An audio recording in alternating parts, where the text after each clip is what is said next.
Magandang araw po sa inyong lahat. Naimbag ni Aldaw, kada kayo aming kakabsat, and welcome back to my channel.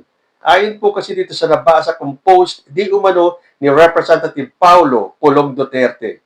Nananahimik lang kami, mga Duterte, pero kung ginalaw kami, ang aso nga kumakagat pag tinapakan, iba pag kumagat. Nakakatakot naman itong banta ni Pulong Duterte. Nananahimik lang daw sila.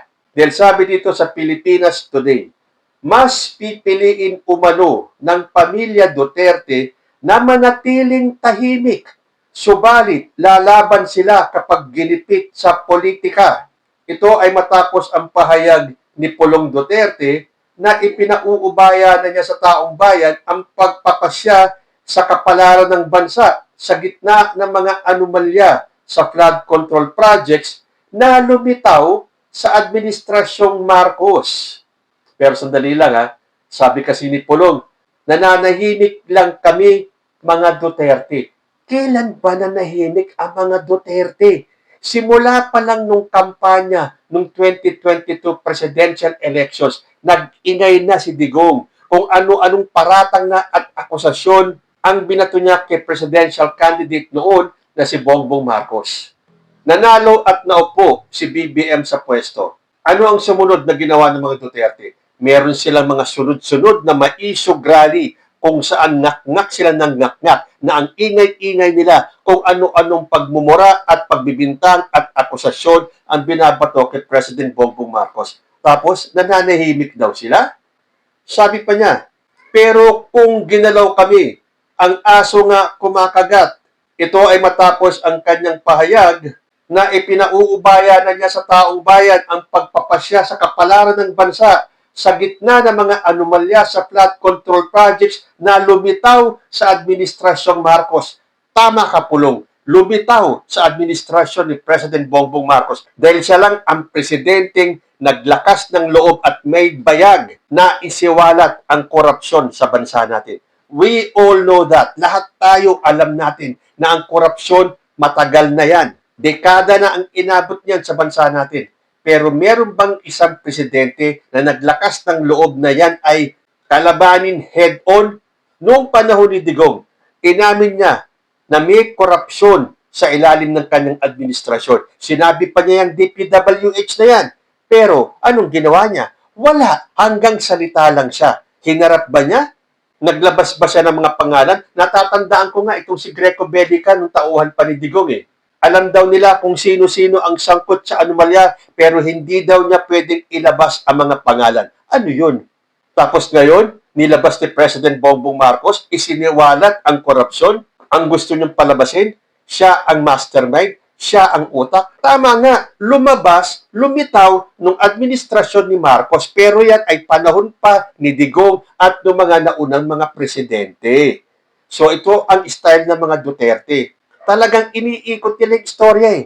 Nang gagaslight, iniiba nila yung takbo ng istorya para hindi tumuro sa kanila. Para lumabas lang na si President Bongbong Marcos ang may kasalanan ng lahat, lalo na dito sa anomalya ng flood control. Kaya ipinauubayan na lang daw ni Pulong sa taong bayan. Totoo yan. Hindi nga ba at lumabas sa Pulse Asia Survey na 94% ng Filipinos nagsasabing corruption in Philippine government is widespread. Mali yan, Pulse Asia. Gawin mong 100% dahil lahat tayong mga Pilipino, aminado tayo na widespread ang korupsyon. Si Digong nga inamin nung panahon niya eh. Pero wala naman siyang ginawa eh. Ngayon may presidenteng naglabas nito, iikutin niyo ang istorya na siya ang ulo at mastermind ng korupsyon. Isip-isip naman, tama na yung paggagago ninyo. Ginagawa niyong bobo at tanga ang mga Pilipino. At ang mga naniniwala lang dito na si President Bongbong Marcos ang may pakana ng lahat ng korupsyon, kayo-kayo lang mga DDS yan na inuuto ng mga nakakataas na mga DDS at sinasabing ang punot-dulo ng korupsyon ay si President Bongbong Marcos na siyang gustong palitawin ni Pulong Duterte. Na lumitaw daw yung mga anomalya ng DPWH sa ilalim ng administrasyon ni President Bongbong Marcos. We all know that. Si Bongbong Marcos ang naglabas. So, syempre, lumitaw nung panahon ni President Bongbong Marcos dahil siya lang ang may bayag na sagupain niyang korupsyon na yan na hindi nagawa ng tatay mo. Kaya itong banta mo, nananahimik lang kami mga Duterte. Never kayong nanahimik. Kahit na kanino kayong magtanong, never nananahimik ang mga Duterte. Panay ang banat nyo kay President Bongbong Marcos mula kay Digong, kay Sara, kay Pulong, kay Baste, kay Kitty, lahat kayo. At syempre, kasama na si Jaime Marcos dyan. Puro banat kayo kay President Bongbong Marcos. Tapos sasabihin nyo, nananahimik kayo? Ano to patawa? And you, Pulong Duterte, expect us to believe na nananahimik lang kayo? Sabi niya, kapag ginalaw daw sila, ang aso nangangagat daw pag tinapakan. Pues sorry, nauna nang gumalaw si President Bongbong Marcos. Sobra na ang ginagawa niyong paninira kay President Bongbong Marcos kaya hindi na siya nananatiling tahimik. Hindi man siya palamurang tulad ni Rodrigo Duterte, pero matalino po ang ating presidente at alam niya kung anong ginagawa niya. Kaya bumilib nga sa kanya si Sal Panelo, di ba? Na sinabi ni Panelo na magaling yan. Huwag niyong i-underestimate si President Bongbong Marcos. DDS yan ha, pero sa sobrang hanga niya kay President Bongbong Marcos, kahit nagalit siya kay Bongbong Marcos, hindi niya napigilang aminin na magaling si BBM at never underestimate this weak leader. So yung sinasabi ni Pulong na nananahimik lang daw sila, mga DDS lang po ang maniniwala dyan. Paano sasabihin na nananahimik lang ang mga Duterte? Eh mula nang kumalas si Sara Duterte sa gabinete ni President Bongbong Marcos, araw-araw siyang may banat kay President Bongbong. Puro akusasyon, puro pagbibintang, wala namang mailabas na ebidensya. Puro na lang akusa, puro na lang pagbibintang. Gumagawa ng istorya para nga naman ang mga supporters niya ay maniwala na si President Bongbong Marcos ay walang kwentang presidente. Eh, sorry na lang kayo, hindi na po tanga ang taong bayan. Alam na alam namin ang hilatsa ng karakas ng pagmumukha nito mga Duterte nito. Alam namin ang ginagawa ninyo.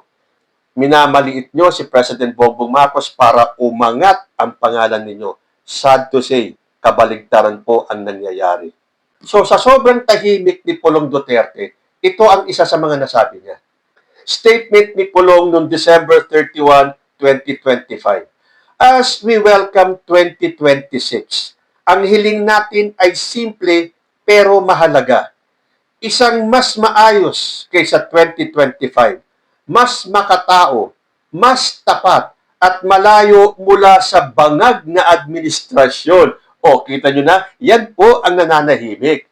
Yung bangag issue na yan, na kung titingnan yung mabuti, sino kayang pamilya ang mukhang mga adik? Wala po akong sinasabing sila o ang mga Marcos ang mga adik. Tingnan nyo na lang sa itsura ng mga pamilyang yan. Pagtabihin nyo ang Marcos family sa Duterte family. At kayo na ang magpasya at humusga kung sino ang bangag.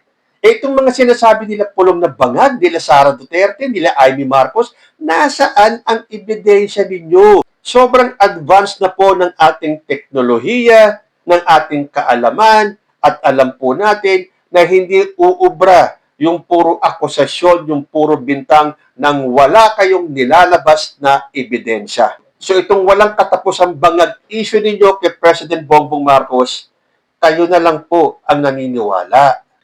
Isang pahayag naman ni Pulong Duterte para sa publiko. Nasa inyo ang desisyon kung okay lang ba sa inyo na ninanakawan kayo. Pilipino lang talaga ang makakasagot niyan.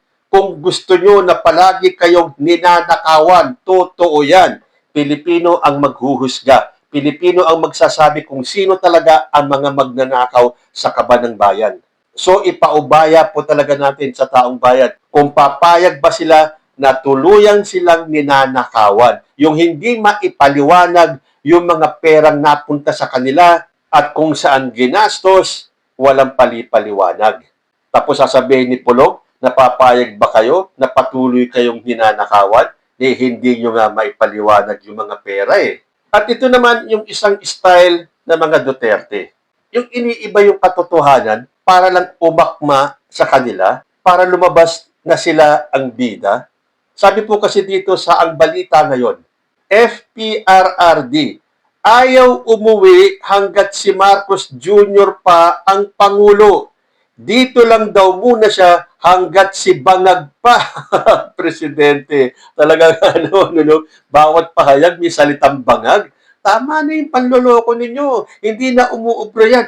Maglabas naman kayo ng bago. Yung bangag, sinasabing magpa-drug test si Bongbong Marcos, matagal nang nagpa-drug test yan bago pa magsimula ang kampanya. Gusto niya lang kasing ulit-ulitin na magpa-drug test siya kahit natapos na siyang magpa-drug test at siya ay negatibo. Tanong niyo pa kay Vic Rodriguez. So, dito sa pahayag ni Pulong Duterte, ayaw daw umuwi ni Digong hanggat si Bongbong Marcos ang presidente. Sabi dito sa balita, mas gugustuhin pa umano ni dating Pangulong Rodrigo Duterte na manatili muna sa The Hague, Netherlands hanggat si Pangulong Ferdinand Marcos Jr. pa rin ang nakaupong leader ng bansa. Ayon sa mambabatas, batid niyang hindi lamang ang kanilang pamilya ang patuloy na nananalangin na makauwi na sa Pilipinas ang dating Pangulo, kundi maging ang milyong-milyong Pilipino sa iba't ibang panig ng mundo. Oo nga naman, siyempre may mga supporters kayo eh. Pero kung titimbangin natin yung mga nananalangin na makauwi at hindi makauwi si Digong, majority po yan. Mas gustong hindi na makauwi si Rodrigo Duterte. Gayunpaman, malinaw umano ang posisyon ng dating Pangulo hinggil sa kanyang pananatili sa ibang bansa. Dito lang daw muna siya sa The Hague hanggat si Bangag pa ang presidente. Kasunod nito, nagbigay rin ng panawagan si Congressman Pulong sa sambayan ng Pilipino at sa hanay ng militar. Giniit ang tungkulin ng bawat isa sa gitna ng anyay lumalalang sitwasyon sa bansa. Kung sa tingin ninyo na nasa delikado na ang Pilipino, protect the Filipino and the Philippines. Kanino ba talaga delikado ang Pilipino? Sa mga Marcos ba o sa mga Duterte? So anong style ng mga DDS? Iniiba yung takbo ng istorya tulad nito. Sabi ni Pulong, ayaw daw muna umuwi ni Digong hanggat si Marcos Jr. pa ang Pangulo. Unang-una, ayaw ba talagang umuwi ni Digong o hindi siya pinapayagang umuwi?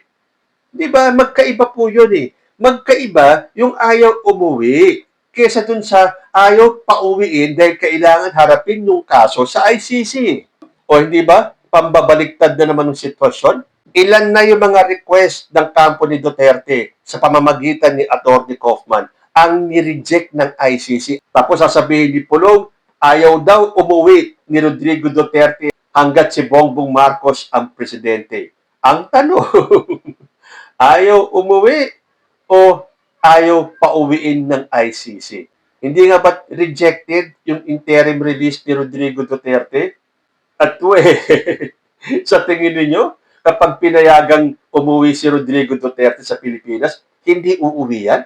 Hindi ba bago pa na-reject yung interim release ni Digong, nagbubunyi na itong mga DDS at nagpapakalat na ng fake news na kesyo makakalabas na daw si Digong at kesyo nakauwi na daw si Digong at kung ano-ano pang mga kasinungalingan. So wag na kayong mag-expect mga DDS dahil hindi daw uuwi ang inyong tatay hanggat si President Bongbong Marcos ang presidente. At yan ay hanggang sa 2028. And by that time, baka convicted na ng ICC si Rodrigo Duterte. So, sa sinasabing nananahimik lang daw ang mga Duterte at kapag natapakan sila, ay iba daw sila kumagat. Natatakot ba kayo sa bantang ito ni Pulong Duterte? Comment lang po down below and I will see you in my next video. Diyos, ti Agnina.